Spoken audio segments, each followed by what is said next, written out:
historical perspective on the profession of arms. Great power, superpower, hyperpower. Such appellations have been applied to America in recent years and decades. But as we look over the 400-plus year span of American history, we need to remind ourselves that it's been, or barely 110 years, that the United States has been even a world power. It was only the Spanish-American War in 1898 which projected us beyond being a continental power to have overseas possessions and thus perforce to become a world power and a major actor on the world stage. And with those possessions came responsibilities and obligations and conflicts. And our program tonight will look at one of those earliest conflicts in the Philippine Islands between 1899 and 1902. We're exceptionally fortunate to have as our speaker tonight someone who has carefully studied that conflict in its various dimensions.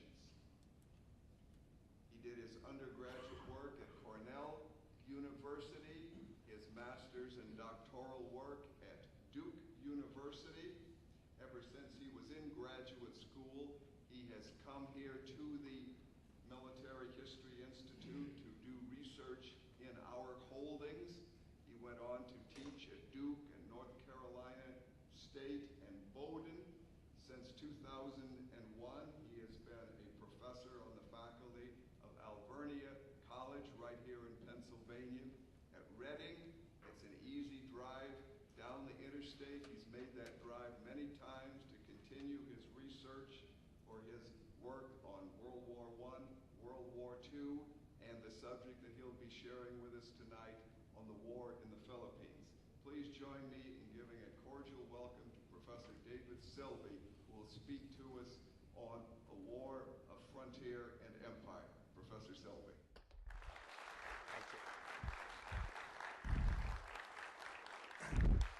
Thank you very much. I have about 7 microphones on me at the moment, so let me just make sure that everybody can hear me as I talk. If you can't hear me, wave your hands. Okay, I see no waving of hands.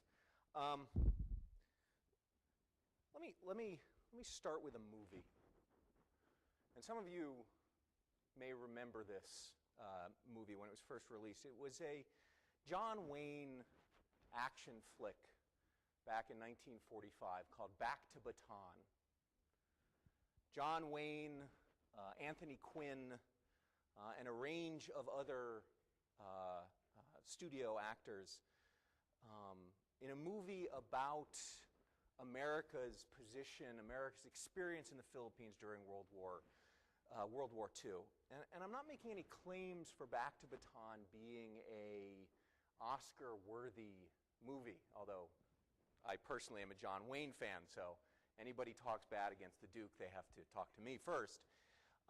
But I found that movie fascinating for a reason that has a lot to do with the war that we're going to look at tonight.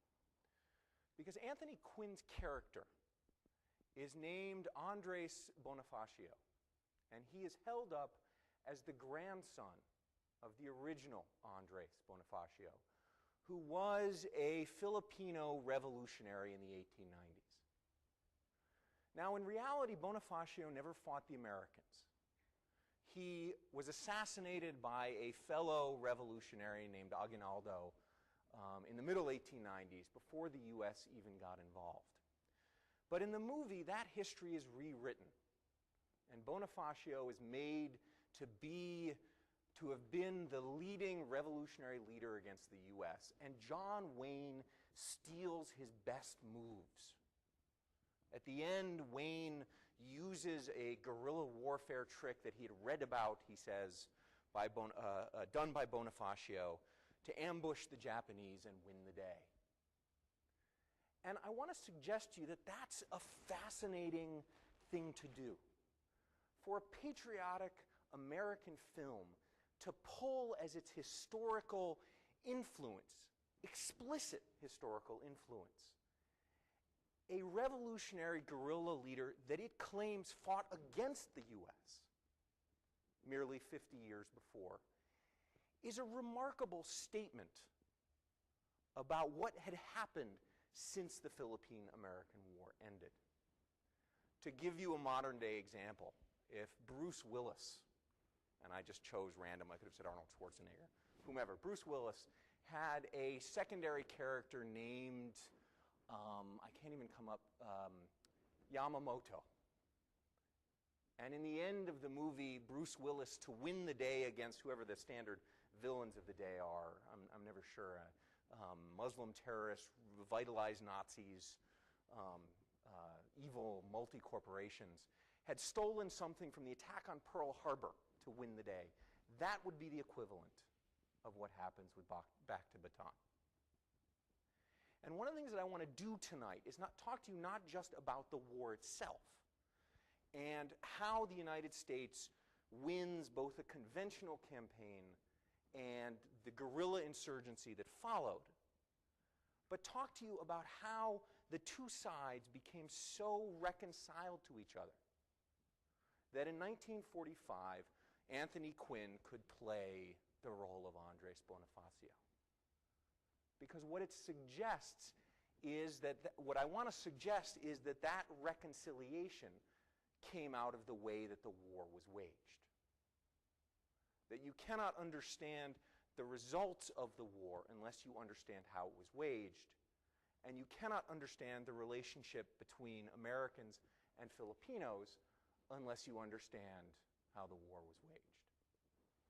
So I'm going to try and balance things as we go through this. Not only looking at how the war was fought by both the Americans and the Filipinos, but how that war then comes to be memory and myth and legend in the century afterwards.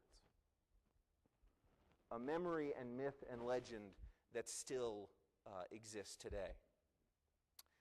Now, before I get into the war, let me lay the background for you a little bit. Dr. Summers talked a little bit about the way that the United States was emerging onto the world stage, but let me reinforce that for you, and then talk about the Philippines a bit. The thing about the 1890s was that the United States came to feel that this was their moment. This was our moment. This was the decade when America had thrown off the last remnants and after effects and consequences of the Civil War, had closed down the frontier, as Frederick Jackson Turner put it, had industrialized, had survived the Depression of 1893, had become modern, a modern industrial nation, most of whose citizens lived in cities rather than on the countryside. And along with that modern industrial nation, a lot of people felt a modern industrial nation should have a modern industrial military. In the 1890s, that meant the Navy. Giant armored cruisers, which the U.S. began building early in the 1890s, succeeded eventually by battleships and then by dreadnoughts. And in the 1890s, the United States Navy begins to recover, driven by the theories of Alfred Thayer Mahan and by the arms race that was breaking out between the European navies. The United States Navy begins to build and grow and become not just a military force, but an example of American modernity. This is what our industries can do now. By contrast, the United States Army was, to a certain extent, left in a backwater. It had shrunk down after the Civil War. By 1875, it was down to 25,000 men. When Arthur MacArthur went to a cocktail party and told a woman there that he was a captain in the U.S. Army, she said that she was surprised to meet an officer in the Army because she supposed that the Army had all been disbanded at the end of the Civil War. MacArthur, who had risen to the level of brevet colonel in the Civil War, had reverted to a lieutenant at the end of the Civil War and spent 23 years as either a lieutenant or a captain. There was no room to rise in the ranks in such a small army. In fact, in one of those horrible ironies, after the massacre at Little Bighorn, the 7th Cavalry saw the most rapid promotion of its surviving officers it had in 2 decades, because all of the officers, along with Custer, had gotten killed, and so everybody got bumped up a rank as you went on. This didn't change that much in the 1880s and 1890s. And when the United States goes to war with Spain in 1898, and I will come back to that, come back to the start of that war, while the Navy is essentially modernized and ready to go, the Army, for the most part, is not. And the military effort in Cuba and against the Spanish on the Army side is marked by a fair amount of inefficiency and problems. The Philippines had been experiencing a similar stasis. I apologize if there are any Spanish citizens in the room, but the reality is that the Spanish Empire had been stagnating since the 18th century. Its great glory days of the 16th and 17th century were long gone, and by the 19th century, the Spanish Empire and the Philippines, which was its major geographic, its major colony at that time, were sleepy, unindustrialized, and very much still looking back rather than forward. The social structure in the Philippines was based on what sociologists call a patron-client relationship. Everyone who lived in the Philippines had a patron who looked out for their interests and clients whose interests they looked out for. Relationships were personal rather than political. It had been that way since the 17th century, and it would remain that way throughout the 19th. Now, I note nobody in the United States expected us to acquire the Philippines when the year 1898 started. Most Americans could not find the Philippine archipelago on a map if you spotted them Hawaii, Guam, Japan, China, and Formosa. That sounded funnier in my head than it did coming out, but so we'll move on quickly on that one. Nobody expected to take, nobody wanted the Philippines. Nobody thought that the Philippines was a useful land to grab. The British had taken the Philippines from the Spanish in the 18th century and then handed it back afterwards because they had no use for it. And America felt the same way. What America wanted in the 19th century was access to China. They wanted to be able to trade with the Chinese. And what American attention there was to the Pacific was focused very much on getting through what they called the open door into China. There was one exception to this, or one exception who is critical to this story, and his name, and you may be familiar with it, is Theodore Roosevelt. He was the Assistant Secretary of the Navy in 1898. President William McKinley had put over him as Secretary of the Navy an elderly gentleman named John Long, who he thought would tamp down Roosevelt's natural pugnaciousness. When the war scare with Spain arrived, Roosevelt waited until John Long was out of the office sick. And then he sent a telegram to Commodore George Dewey, head of the American Asiatic Fleet in the Western Pacific, that on the outbreak of war with Spain, Dewey was to sail to to the Philippines and sink the Spanish fleet there. When Long returned to the office on February 25th, he said, "In my short absence, I find that Roosevelt has come very near to causing more of an explosion than the Maine." But he didn't countermand the telegram. And so when war breaks out between the Spanish and the U.S., without even McKinley really being aware of it, Dewey sets off for the Philippines. British naval officers who were there, who had socialized with the Americans, said, sort of watched them go and said, "A fine set of fellows, but unhappily we shall never see them again." Because they thought that the Americans were going to lose.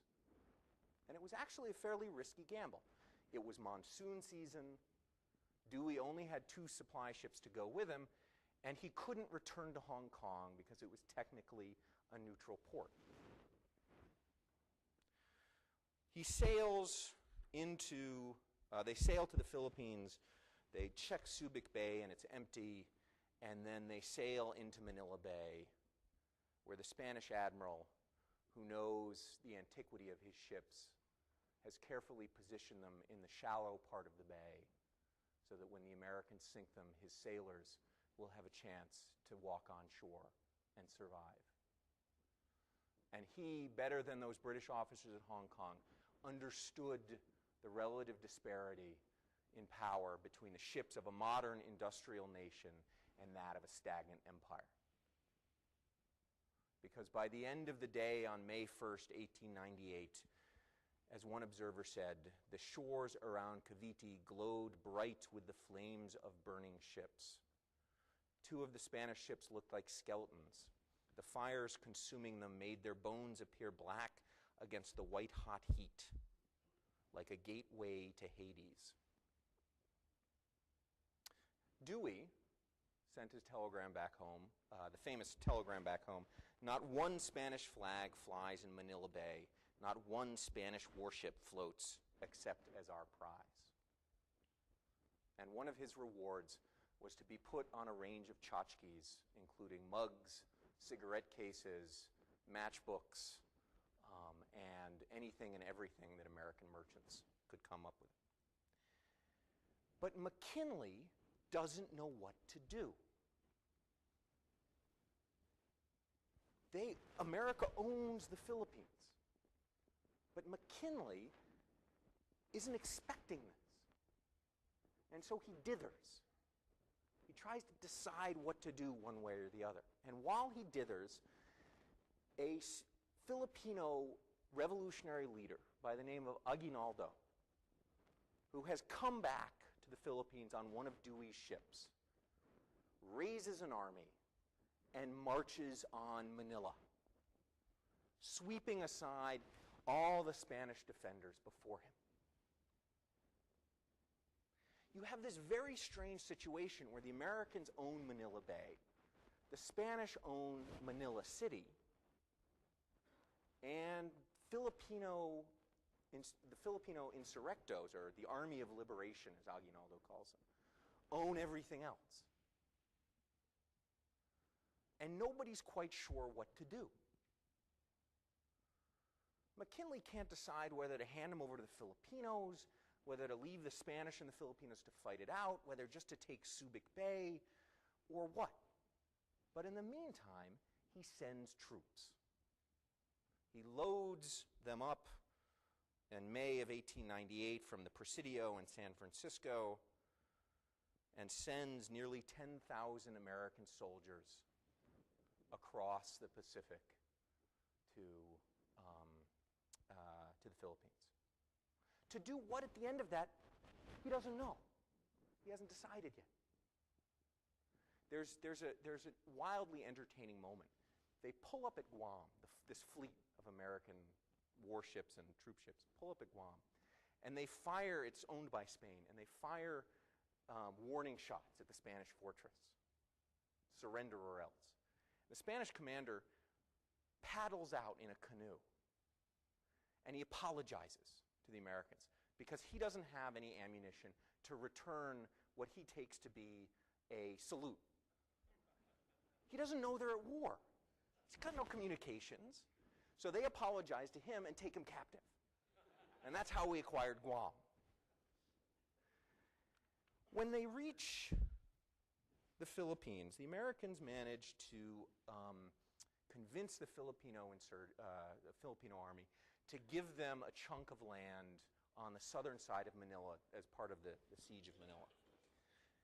And this is when things begin to go wrong between the Americans and the Filipinos. Now, maybe it was inevitable, but this is really when you can start to see things break apart.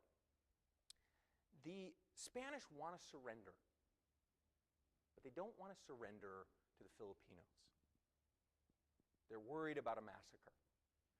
And so they negotiate secretly with General Ewell Otis, who is the commander of the Americans, and arrange for what can only be described as a Gilbert and Sullivan operetta.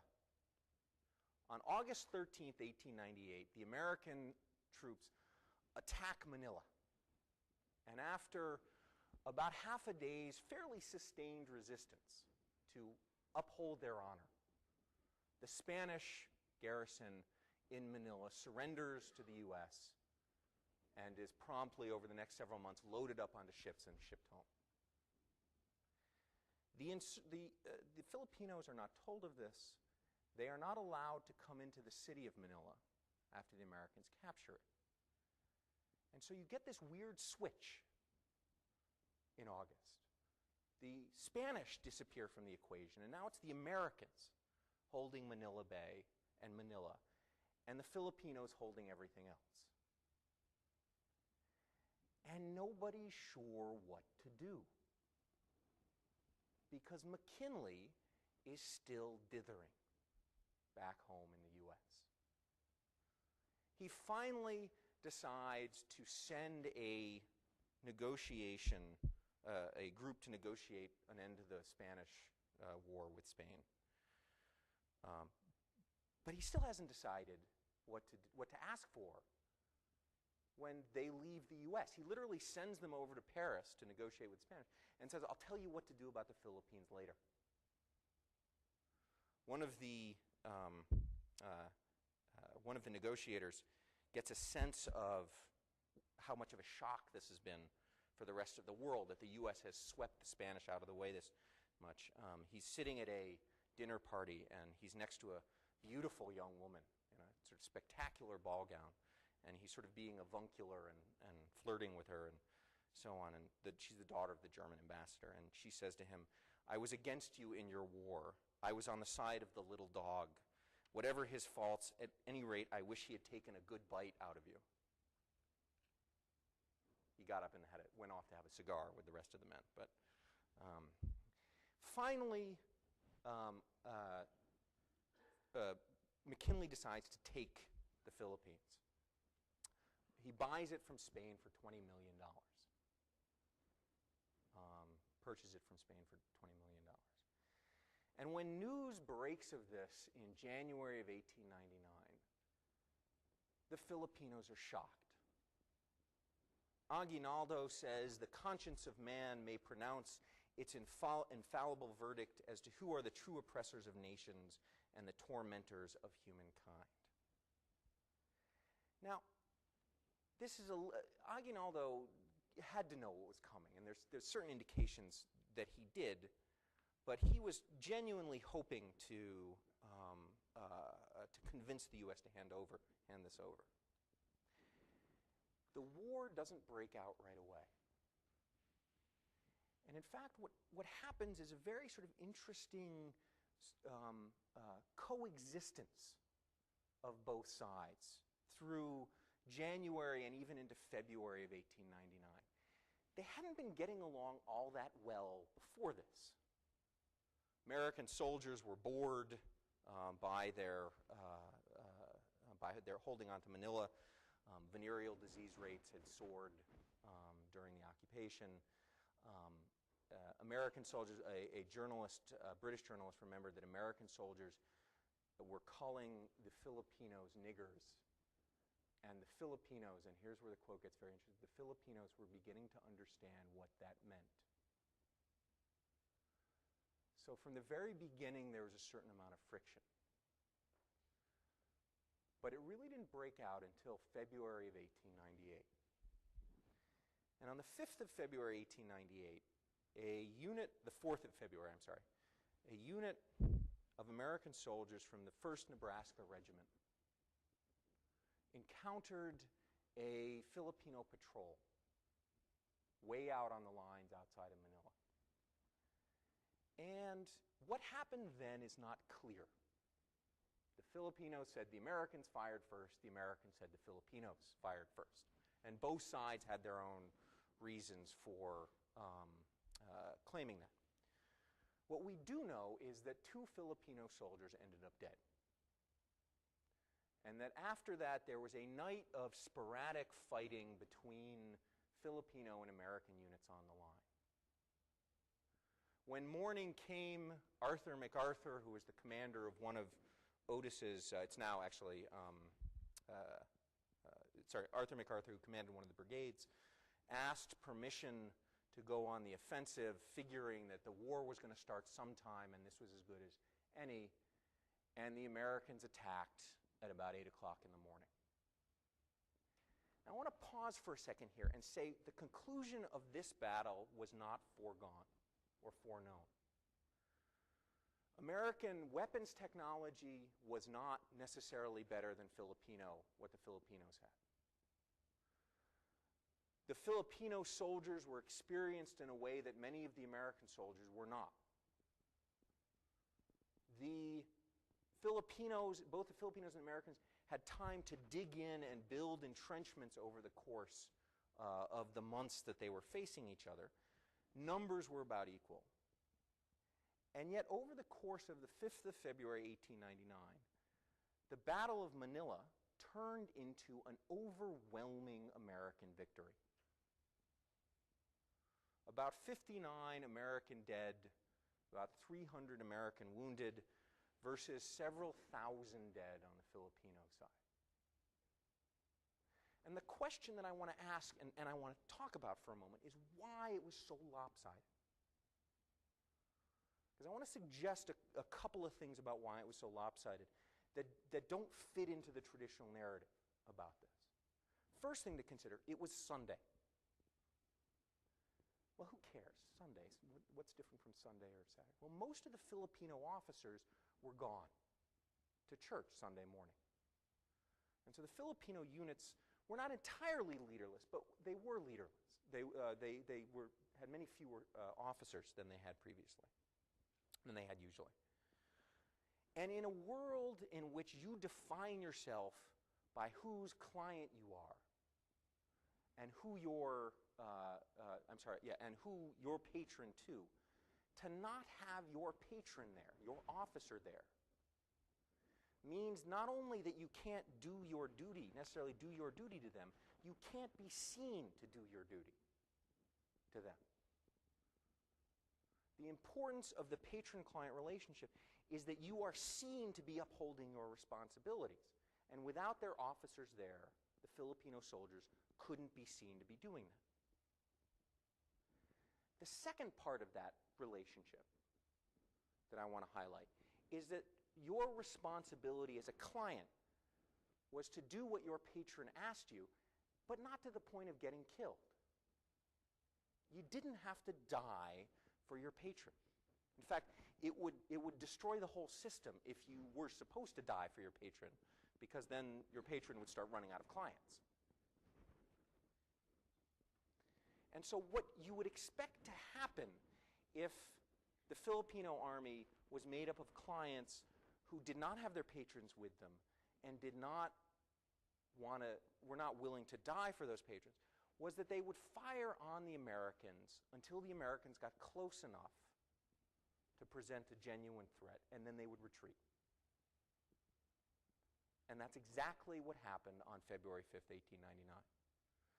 Every American unit remarked about it, that they would charge the Filipinos. I mean, think about this. These are Civil War veteran officers who are mounting frontal assaults against a prepared enemy, knowing what had happened at Gettysburg and at Petersburg and at Fredericksburg and so on, and they would get to about 300 yards, the killing zone. And instead of starting to get knocked down, the Filipinos would drop back to their next position. And the next thing, and they would do it again, and the same thing would happen. Not because the Americans had overwhelmed them, not because the Filipinos were cowards, but because they understood what their responsibilities were and the limits of those responsibilities. And those responsibilities did not include dying for their patrons. By the end of the day, the U.S. owns the area around Manila. And they have to decide what to do next. Aguinaldo is confused and doesn't quite know how to respond to this. And he has another problem, which is he's losing credibility. He is the leader of this army of liberation. He is the senior patron of this army of liberation. And that army of liberation is losing. Anyone who suggests a way of winning, thus, is not only going to help the army of liberation, he's going to present a political threat to Aguinaldo.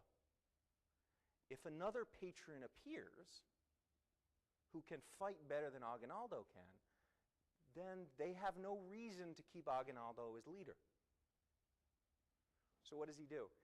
A gentleman by the name of Antonio Luna suggests reforming the Filipino army, training the officers consistently. Aguinaldo has him assassinated because he's more worried about keeping control than he is about beating the Americans. He's more worried about his domestic power than he is about beating the Americans. And that's the way it goes through the rest of the conventional campaign. In the spring of 1899, the Americans march into central Luzon and begin sending out ships with soldiers to the other islands of the Philippines. And everywhere they go, they witness the same thing. If you make a determined frontal assault against a Filipino position, they will not resist to the moment of contact. Fighting Joe Wheeler, who had been a Confederate general in the Civil War, who had joined the U.S. Army after it was over as an enlisted man, who had risen back to the rank of general during the Spanish-American War and in the Philippine War, would literally lead his men into these frontal assaults, explicitly because he knew that this wasn't the Civil War. His men had to stop him after they charged, and a couple of times and say, "General, we're fighting the Filipinos." And Wheeler would say, "What did I say?" And he said, "You said, let's get them Yankees boys before we charged up the hill." And oh, I'm sorry. Go on from that. The flip side of this, I've talked sort of about the way that Filipino society and culture has affected the war.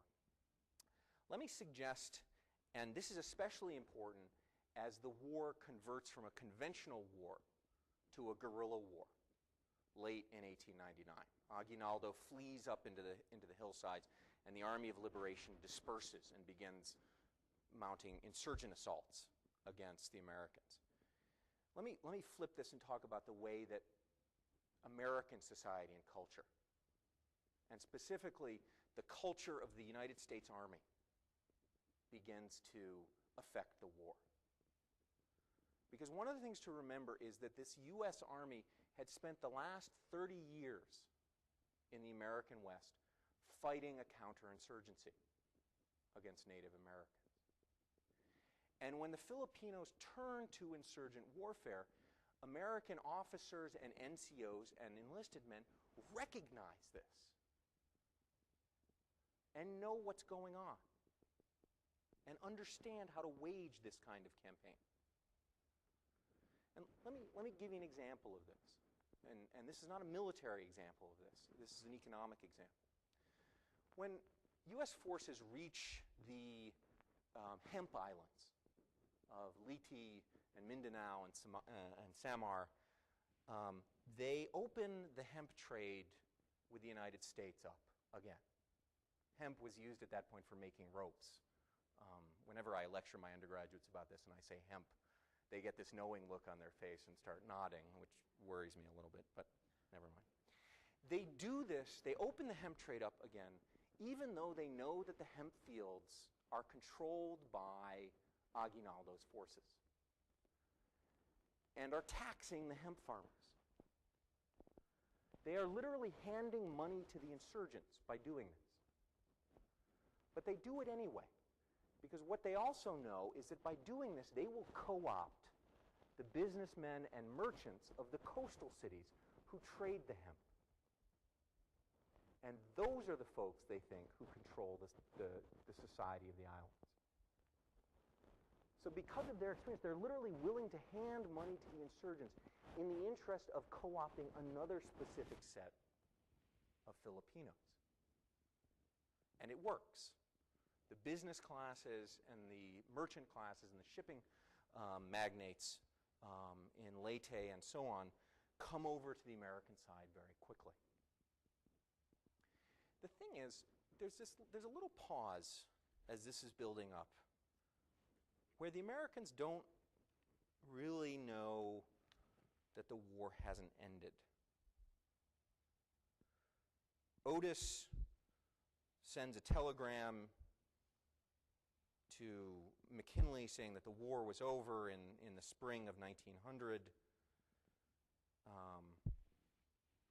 asking to be mission accomplished, he said, asking to be, or roughly says, asking to be replaced, and Arthur MacArthur becomes the commander of American forces. Otis goes home and war's over. He doesn't need to deal with this. MacArthur's a fascinating character. I understand now where Douglas MacArthur got his personality in all its positives and negatives. And as soon as MacArthur comes in, MacArthur doesn't think the war's quite over yet. He knows Otis does. He knows McKinley does. But he doesn't think that the war's quite over yet. And yet, in his very first month of commanding American forces, who shows up on his doorstep but William Howard Taft,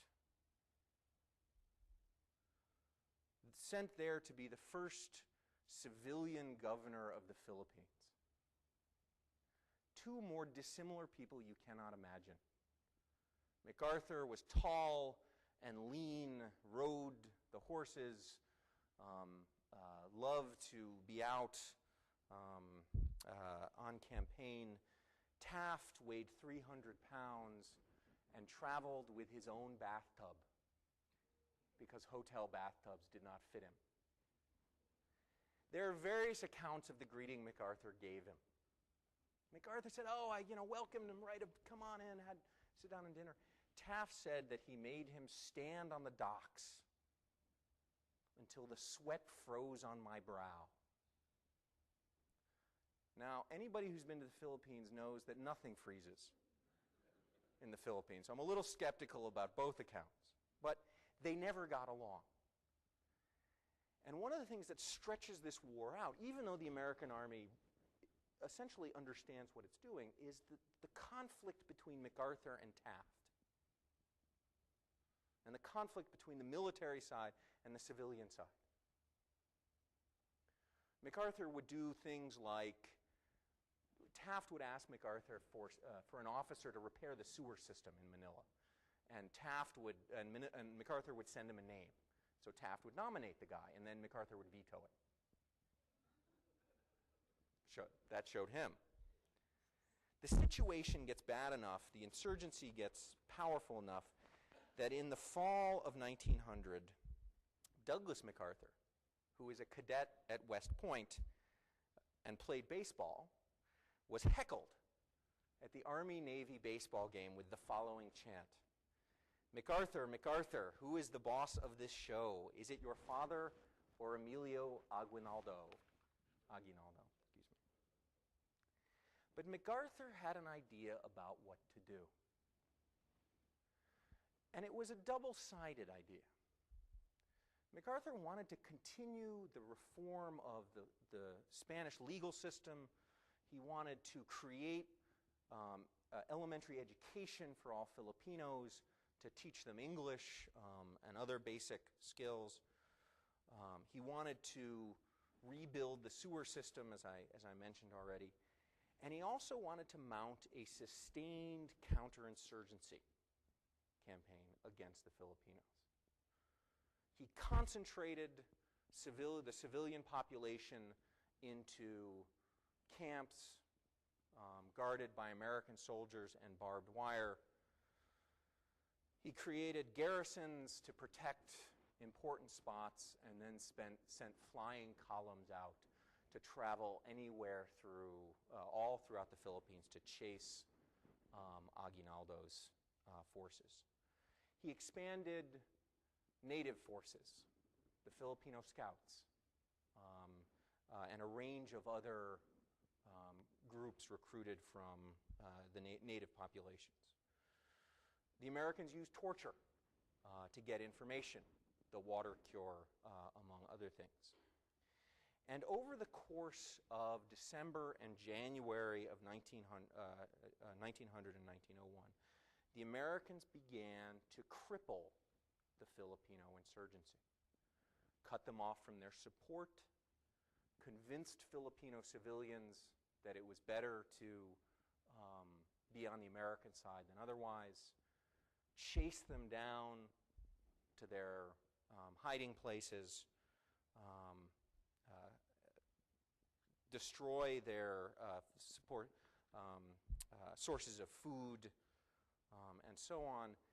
And in the first 3 months of 1901, 20,000 insurgents surrendered. Now, note one thing about this, and this is especially critical.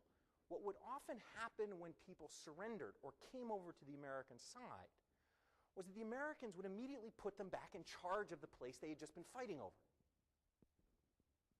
Remember, these are the local patrons in a lot of cases. The officers of these insurgent groups are the local patrons. So they would surrender to the Americans, and the Americans would say, great, you want to be governor of Leyte or northern Luzon or this valley or whatever, you're the one who's running it anyway.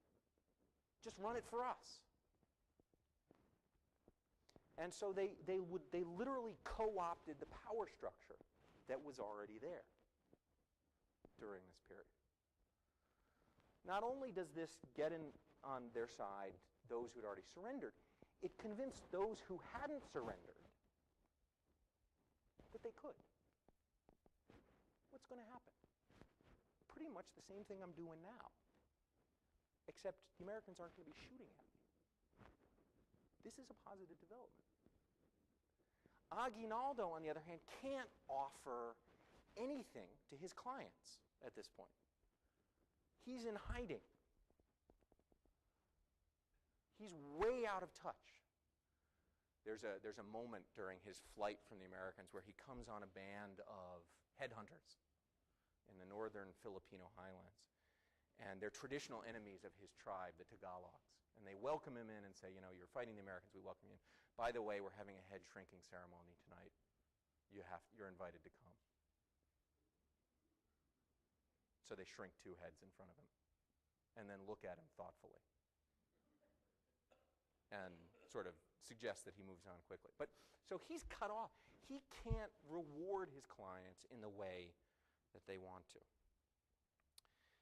What really shatters, I would argue, the insurgency actually comes in April of 1901. Aguinaldo is captured. An American flying column under a gentleman by the name of Frederick Funston marches deep into insurgent territory and manages to capture Aguinaldo and bring him back.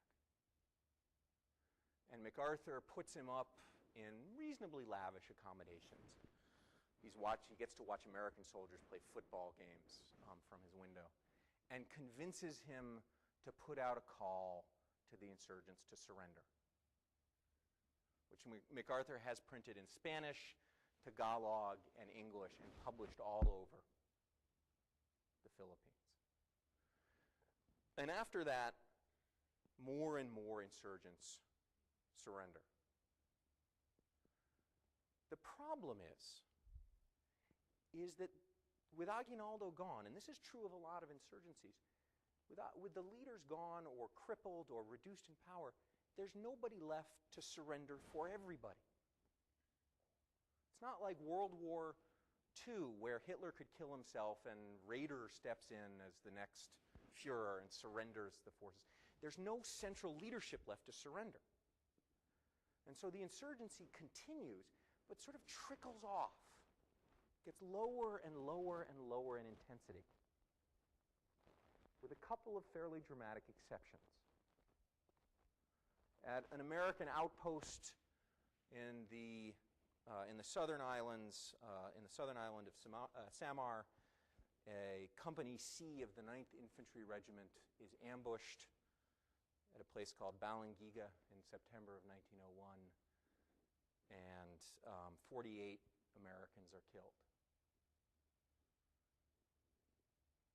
The American response, Jacob Hurd Smith, the commander of the American forces, tells his subordinates to turn Samar into a howling wilderness and kill all men over the age of 10.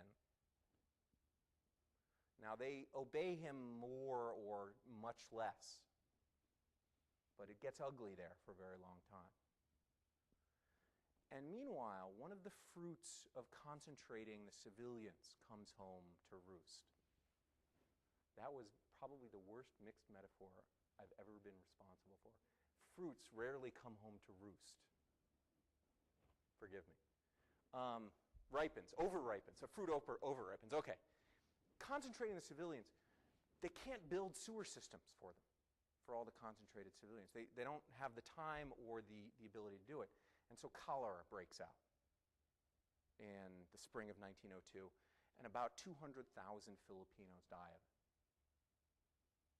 in the outbreak. George Marshall, who is a young second lieutenant, just graduated from West Point, arrives just as this is about to happen. And he arrives at his duty post in the middle Filipino islands, and he talks to 3 of the local nuns at 9 a.m. in the morning. He said all 3 of them were dead by 1 o'clock in the afternoon. Perfectly healthy at 9 a.m., dead of cholera by 1 o'clock. And so what you begin to see in 1902 is that this insurgency and counterinsurgency, which is actually just about ending, nonetheless gets darker and darker and darker. And this begins to leak home. And there are Senate hearings and court-martials and so on, and the vision of the Philippine-American War gets very negative back home in the U.S.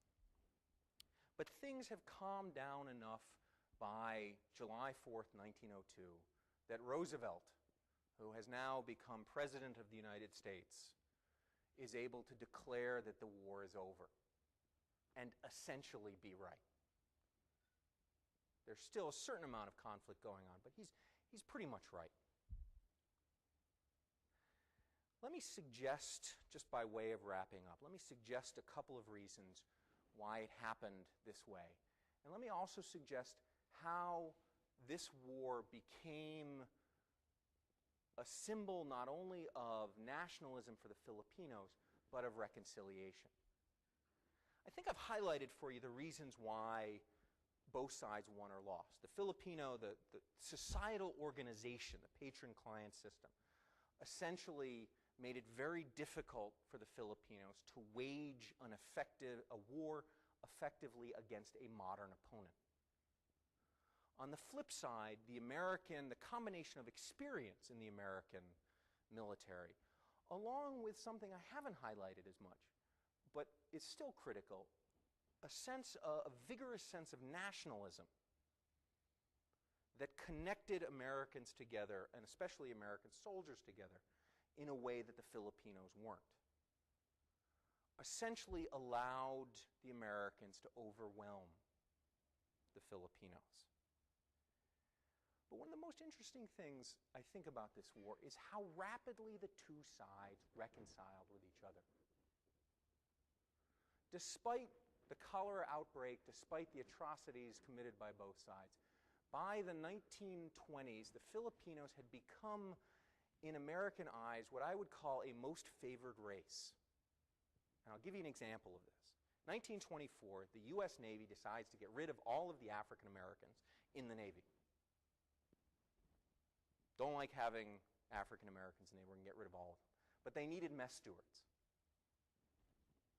White people shouldn't serve white people. They needed mess stewards. They went for Filipinos, because the Filipinos were seen as reliable and supportive in a way that African Americans weren't. They were a favored race.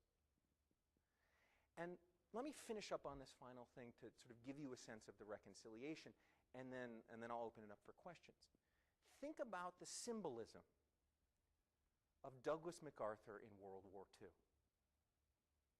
I shall return is held up by Filipinos and Americans alike as a binding promise between the Philippines and the Americans. But who's the guy who's making that promise? The son of the man who defeated the Filipinos in 1899 to 1902. The son of the man who destroyed the Filipino Army of Liberation.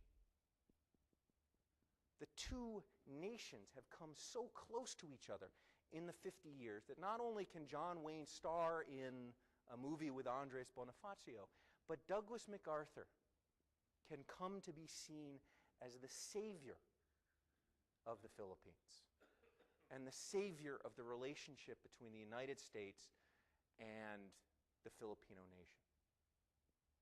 Thank you very much. Can you talk just briefly about the tribal organization of the Philippines, and particularly how it affected Aguinaldo and his leadership? Oh, yes, it's a very good question. And to a certain extent, I sort of elided that a little bit when I was talking about the patron-client relationship. There are an enormous number of different ethnic groups, tribes, religious groups in the Philippines. And probably the most important thing to remember is that they didn't feel connected to each other. They did not feel a sense of patriotism or nationalism or a sense of being Filipino. There was no, when this war starts, there was no larger conception that I am not a Tagalog or a Moro or any of the other hundreds of tribal groups, but a Filipino. Instead, they saw themselves as primarily members of those tribal groups. And Aguinaldo's tribal group, the Tagalogs, were not necessarily well-liked. They were one of the richest and most dominant tribal groups. They had not necessarily been all that nice to other tribal groups. And so there's a certain suspicion of Aguinaldo coming out of this. Couple that with his habit of assassinating his political rivals, and you get a chain of command that is very shaky indeed. I didn't have time to go into it. Antonio Luna gets assassinated by Aguinaldo's presidential bodyguard. And you have to read the report that they sent in sometime. Essentially they said, he was yelling at us, so we shot him.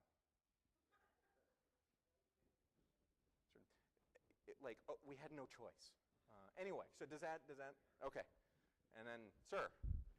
Since you're a movie buff, you know there was a movie made of that incident where the Creek company was attacked. Oh, yes. And there was also another one of Moro attack. It was probably fictitious, but Moro attack. So it was a popular subject. Oh, yeah. It's very interesting because there have been a lot of movies done about that. The Balangiga massacre is fascinating in a whole set of respects. There's sort of this sense on the American side of, this is not legitimate. Don't you know you've lost? They call it a massacre. It was actually a perfectly reasonable ambush by a local Filipino insurgent. He just caught Company C essentially napping one morning. But the Americans refer to it as a massacre because, how dare you keep fighting after we know that the war is over? So there's sort of that sense of that. I have not seen the movie. Is it any good?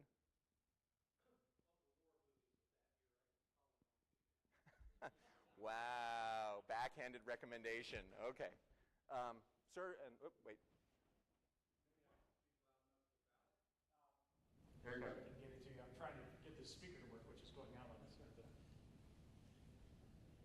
I was struck in listening to you by certain parallels between what's going on in Iraq and the Philippine experience, and also your mention of the Indian Wars, which I think is a very fascinating era, and what the carryover there might have been to the American Indian Wars. But in the Philippine insurrection, as far as I know, and correct me if I'm wrong, there was no outside source of support for the Philippines, contrary to what we see going on in Iraq. Would you comment on that? Yes, the question is about outside support for the Filipino insurgency. That's a very good point. I was told, however, in speaking to an audience in an army building, that I was not allowed to say anything nice about the U.S. Navy. So I'm going to tread lightly.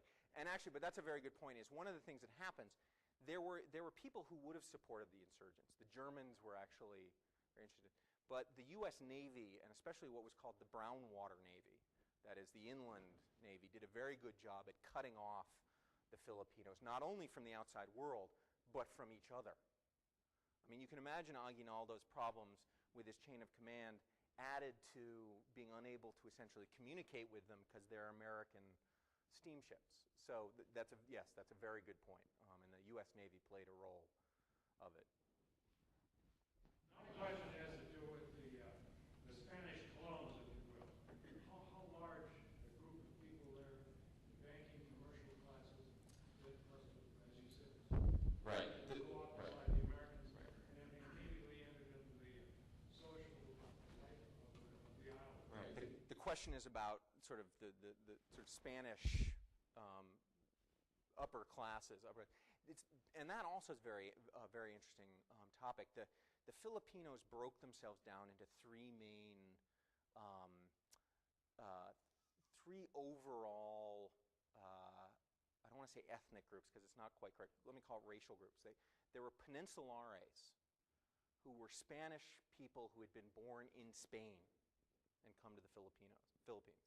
There were Insulares, who were of Spanish descent, but who had been born in the Philippines. And there were Indios, who were native Filipinos. The Peninsulares were the top of the ladder. The Peninsulares were below them. And then of the Indios, they used to say that you can dress a monkey up in clothing, but he's still a monkey. So they were not well liked at all. Those upper level groups had an incentive to shift to the Americans fairly quickly because it was clear that it would preserve their control. Americans were not interested in extensive land reform. And so there is, if you look at it, there is large contingents of Spanish-descended Filipinos who shift to the Americans very early on, even before the conventional war is over. There are Spanish merchants and bankers who essentially throw their lot in with the Americans.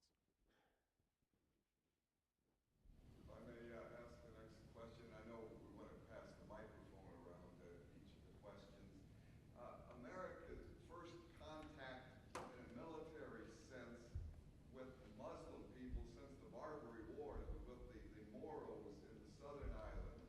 Would you talk, please, about the nature of those relations early on and how they evolved or degenerated over time, please? Yeah, very. And the interesting thing is, it's sort of the reverse of this of what we might think stereotypically. But early on, the relationships were very good. When the U.S. got there, first off, we actually negotiated a treaty of neutrality with the Sultan of what was then called Sulu, the Sultan of Sulu, who was the main, who we thought ruled over Sulu. We didn't discover until later that he actually had no real power.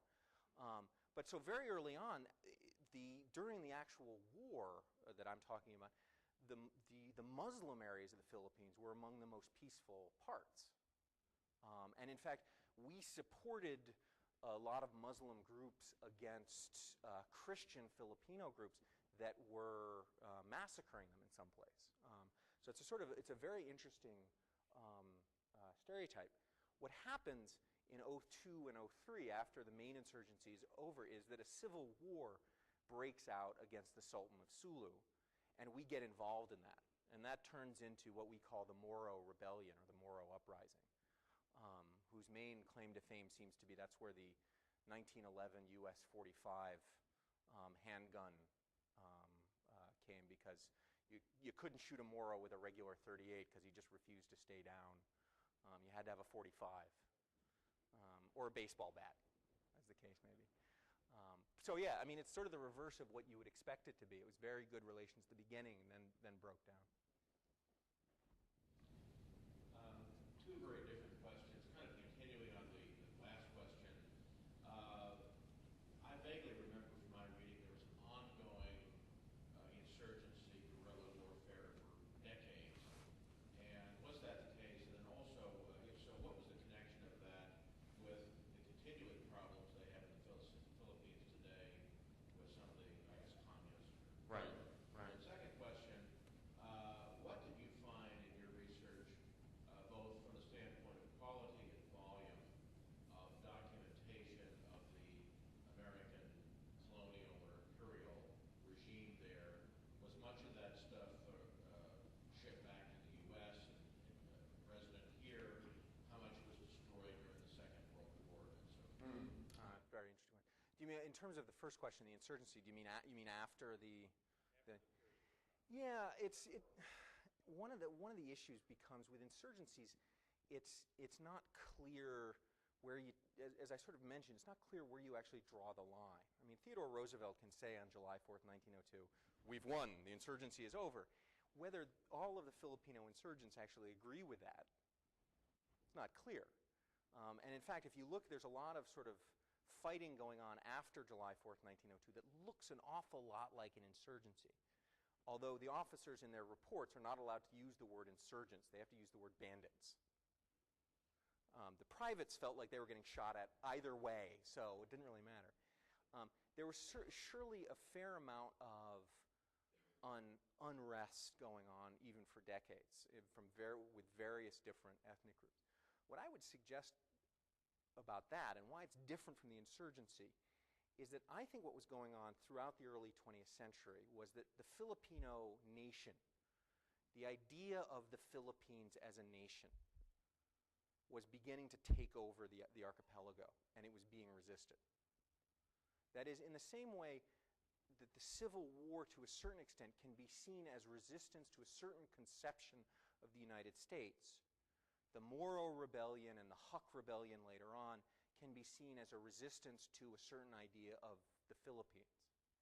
And it had less to do with the United States than it did to do with that Filipino nationalism. In terms of the sources, a remarkably large amount of stuff has survived. Most of it, MacArthur was an inveterate note-taker, and he used to write the most flowery language. It's really, man never met a multi-syllable word that he didn't like. And I should talk, I'm a professor, you know, what do I use? But most of it was either copied or made it back to the U.S. Amazingly, very little of it, as far as I know, was destroyed during World War II, with the exception of a fair amount in Manila in 44 and 45, when the Japanese were sort of destroying a lot of junk. There's a lot of it out there. It's a shame that it hasn't been used as much as it might be. Brian Lynn is obviously a great exception to this. What there isn't a lot of, and what hasn't been used, is what the Filipinos were doing. There's still no analysis, as far as I know, of the fight of the Army of Liberation from when Aguinaldo lands in early 1899 until they actually make it to Manila. We just don't know what they did to fight the Spanish. So we know the American side pretty well, but not the Filipino side. We probably have time for one more question. I've read that most of the fighting in 1899 and 1902, a large part of it was carried on by volunteer troops. How were you recruiting for that? Was it difficult to get people to volunteer to go over No, actually, in fact, well, let me rephrase that. In 1898, 99, and 1900, most of the people fighting were volunteers. In 1900 and 1901, 02, they were different kind of volunteers. One that had been authorized by Congress as part of the regular army instead of raised for the duration of the emergency. Recruiting went so well that George Marshall remembers he's traveling from Pennsylvania to San Francisco on a train with his units, and they get off the train in San Francisco with more people than they got on the train. Because they would stop at these little towns on the way across America, and these 18-year-old kids would jump up and join the unit. And the soldiers would say, yeah, hide with us, and come on. And so there was actually a big wave of sort of enthusiastic volunteering for it in the first couple of years. In 01 and 02, that trailed off a little bit more, and they were looking to keep them part of the regular army and more structured. One of the most fascinating cases is African American soldiers. The units of African American soldiers were sent over to the Philippines to fight, and they sort of, kind of wondered what's going on, because they get off the boat, and the white American soldiers are calling the Filipinos niggers, and the African American soldiers are saying, well, wait a minute, who are we supposed to be fighting again? What's going on? There's a famous moment, which may be apocryphal. A unit of African American soldiers get off, and a white soldier says, what are you coons doing here? Give my language. And the African American soldiers say, we're picking up the white man's burden. Now that's just a little too good, too quick. So I'm a little suspicious. When my wife says something snotty to me, I'm not that quick. So, but I'll give them credit. We're going to take one more. My question is very similar, so I guess I'll change it. I recall a lot of problems in assembling and deploying out of Tampa. There were similar types of issues with the deployment, much further deployment across the state. Yeah, the questions about deploying American troops from the Presidio in San Francisco across the Philippines. Oh yes, and there are hundreds of excellently entertaining stories about this. Yeah, we were not ready to supply. The U.S. was not ready to supply a long-distance war, and so we were operating on a shoestring, just as much out of San Francisco as we had been out of Tampa. The story that leaps to me in mind now is the soldiers got on these warships, and the U.S. had sent the first of these newfangled washing machines to wash the soldiers' uniforms on the way over. And so the soldiers stripped down to their skivvies, and they put them into the washing machines, and they sort of started turning the handle, and the washing machines promptly ripped them to shreds. And so one of the soldiers I read about talked about how some of his friends were walking around naked except for their socks, and they had no uniforms. This thing, and there are more of those stories than I have time to relate. So yeah, we had very serious problems getting them shipped across. Thank you. I appreciate it. Thank you very much. Thank you. We have a beautiful tradition. It's a tradition we've established many years ago, but you probably noticed